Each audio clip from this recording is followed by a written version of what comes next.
Well, in Iceland, an energy company was about to go bankrupt. A new manager came in and said, OK, we've got to throw everything out and start again, and made a conscious decision based on his belief that it's a human right that men and women are paid equally. And so went out of his way to make the workforce within that company 50-50 as much as he could in terms of men and women being represented. So we're talking about engineers, we're talking about tradespeople, we're talking about in workshops, we're talking at the managerial level. If you hire 50% women engineers and 50% male engineers, then the women engineers are less qualified because the pool of engineers is lower among women.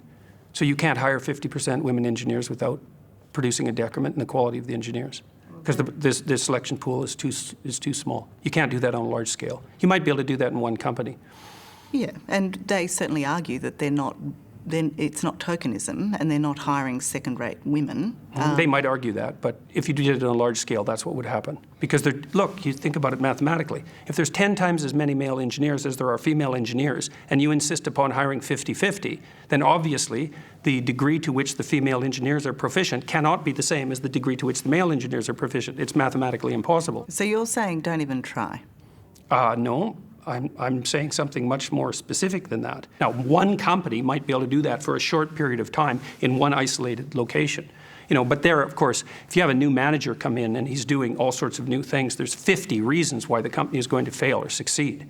And you can say, well, it was because of the gender equity policies. It's like, yeah, well, it's a multivariate problem.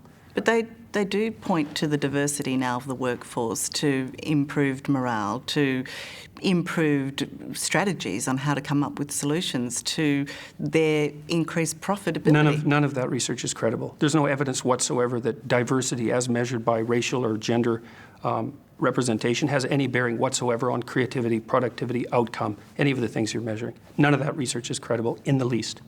It's not at all.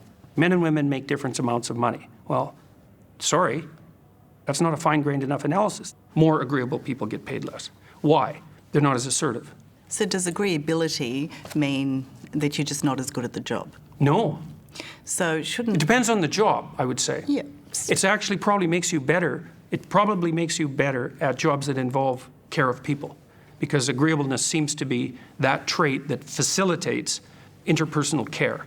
So my suspicions are, the research on this isn't solid, but my suspicions are that agreeable nurses are better than disagreeable nurses.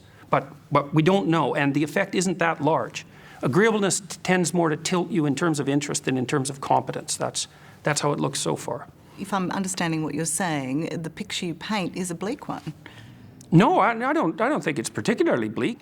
It looks like real salaries are on the rise and general levels of poverty around the world are declining incredibly rapidly. Women are being educated at an unbelievably high rate compared to 30 years ago. Like, there's all sorts of reasons to be optimistic, but equity is not one of them. It's a bad idea, and we're going to pay for toying with it.